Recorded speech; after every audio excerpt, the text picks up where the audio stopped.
What if I told you that a single grain of salt was worth more than an entire mountain of diamonds? In the glittering empire of King Alaric, a deadly silence fell over the royal banquet when his youngest daughter, Princess Alara, dared to speak a forbidden truth about love, while her sisters whispered sweet lies of gold and silver to win the throne. Alara offered a devotion as essential as salt, sparking a shocking royal banishment that would plunge the realm into a tasteless nightmare. This isn't just a fairy tale about food, it is a gripping story of betrayal, devastating regret, and the hard lesson that the things we despise are often the very things keeping us alive. So get ready to discover why true value is invisible until it's gone. So, picking up exactly where that shocker of an intro left off, let's dive deep into the fallout of King Alaric's massive mistake, because what happened next wasn't just a family drama, it was a total collapse of an entire empire's happiness. King Alaric was a guy who had everything: power, respect, and vaults full of treasure. But he had a serious ego problem. He needed constant validation. So when he demanded his 3 daughters tell him how much they loved him, he was fishing for compliments, not honesty. His 2 oldest daughters, Seraphina and Isolde, knew exactly how to play the game. They were flashy, manipulative, and knew how to stroke his ego, telling him they loved him more than all the diamonds in the mines and more than the finest silks in the world. And of course, Alaric ate it up, literally beaming with pride, because that's what he wanted to hear, that his value was tied to expensive, shiny things. But then it was Princess Alara's turn, and Alara was different.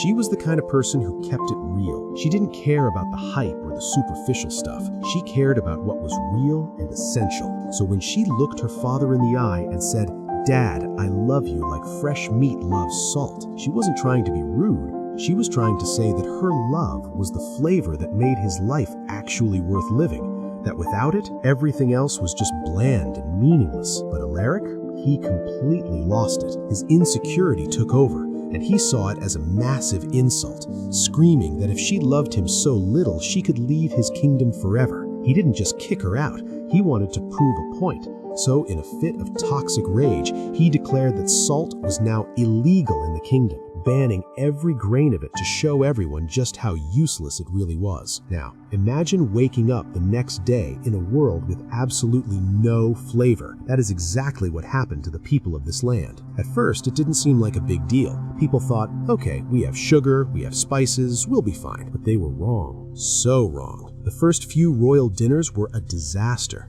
The chefs prepared the most expensive steaks, the freshest vegetables, and the richest soups. But without that tiny pinch of salt, everything tasted like wet cardboard. It was a sensory nightmare. The king would sit at his massive table surrounded by gold and silver, chewing on food that brought him zero joy.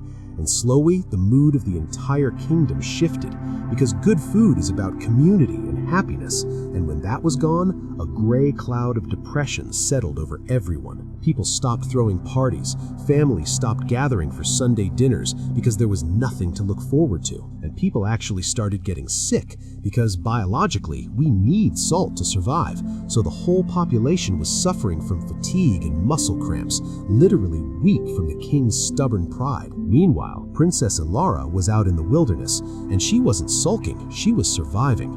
She found shelter with a sweet old woman named Nana Rose, living in a tiny cottage on the edge of the forest. And for the first time in her life, Alara was learning what it meant to struggle, but also what it meant to be free. She traded her silk dresses for work clothes. She learned to chop wood, grow her own garden, and most importantly, she learned to cook with the secret stash of salt Nana Rose had hidden away. And Lara realized that luxury wasn't about gold plates, it was about a hot bowl of soup that actually tasted like something. It was about connection. Back at the castle, months turned into years, and King Alaric was a shadow of his former self. He was thin, pale, and constantly grumpy. And his perfect daughters, Seraphina and Isolde, they didn't care about his health. They were too busy fighting over his inheritance and spending his money, proving that their love really was just about the gold. The king started to realize that he felt empty, not just in his stomach, but in his heart. He was starving for something real. One day, a neighboring prince announced a massive festival in the forest, and King Alaric, desperate for a distraction from his miserable life, decided to attend. He sat at the head table, looking absolutely miserable, staring at another plate of tasteless fancy food, ready to give up. But unbeknownst to him, Elara had heard about the feast, and she had snuck into the kitchens disguised as a wandering cook. She begged the head chef to let her make just one dish for the king, a simple, rustic meat stew, the kind she used to make for Nana Rose. The chef was hesitant, but saw the determination in her eyes and agreed. Elara poured her heart into that pot, simmering the broth, adding fresh herbs, and finally reaching into her pocket for a small leather pouch of forbidden salt, sprinkling it in with love and intention. When the bowl was placed in front of King Alaric, he sighed, expecting another disappointment. But the moment the smell hit his nose, his eyes widened. It smelled like memories. It smelled like home. He took a trembling spoonful, and the moment it hit his tongue, it was like fireworks going off in his brain.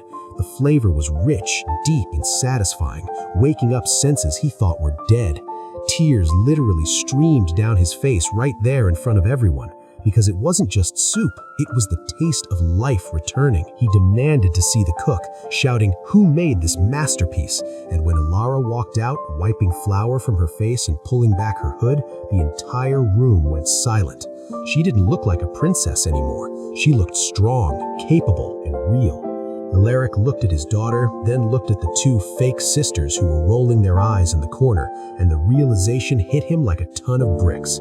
He had thrown away the only person who truly understood his value. He stood up, his voice cracking, and said, "I thought I wanted gold, but I was starving for salt." He rushed to her, hugging her tighter than he ever had in his life, begging for her forgiveness in front of hundreds of people, admitting he was a foolish, broken old man. Elara, being the class act she was, didn't hold a grudge. She just hugged him back and said, "I love you, Dad." Simple as that. The king immediately lifted the ban on salt, and the celebrations that night were legendary, not because of the expensive decorations, but because the food finally tasted good again, and the laughter was real. It was a hard lesson learned, but King Alaric finally understood that the most valuable things in life aren't the ones that glitter and shine, but the simple, essential things that we can't live without, just like the love of a good family. If this story touched your heart and reminded you to appreciate the real people in your life, smash that like button, share this with someone you love like salt, and hit subscribe to join our family for more stories that feed your soul. Don't forget to ring the bell so you never miss an upload.